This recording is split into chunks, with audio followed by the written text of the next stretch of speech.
Hi guys. So you have grown up believing that you have an identity and that identity has a lot of factors around it. A lot of those factors are things you didn't choose, like your country, your religion, your name. All of these things were given to you when you were born.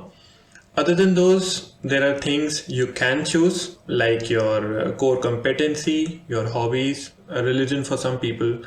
And then there is this struggle between work and play and money and happiness, where you are trying to resolve this conflict between your hobbies and your career. And some people are able to do that. So, for those people, their profession becomes a huge part of their identity. Some all-time greats like Tiger Woods, Ronaldo, Michael Jordan. You have grown up believing that all these factors together make who you are, right? Is that true? Are you really all these things? Does your identity really constitute all these different parts? Having an identity internalized has set you on this path, especially if you have this conflict between hobby and career resolved. You have already set yourself up for a never ending feedback loop that keeps getting bigger. No matter how big you get, you want to get bigger because your identity demands that of you. But there comes a time when you cannot stay with your core competency any longer.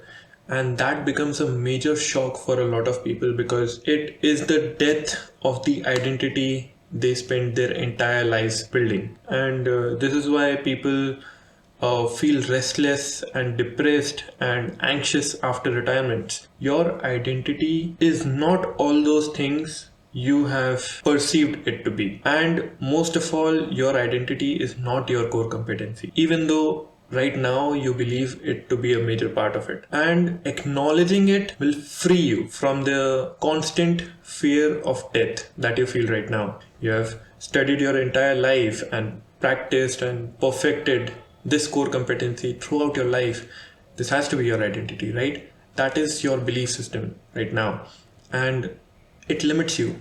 And the choices you now make are through fear of death of that ego, of that identity. So the solution is really simple. For the next week, imagine you are being handed a non-compete and you can no longer pursue your core competency anymore. Try to get acceptance for that person. You feel like something in you will die if you accept that person, but that person has limitless possibility, whereas you right now are set on a track which is very limited.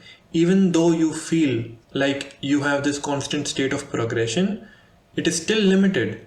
And this is something people recognize at really tragic moments in their life.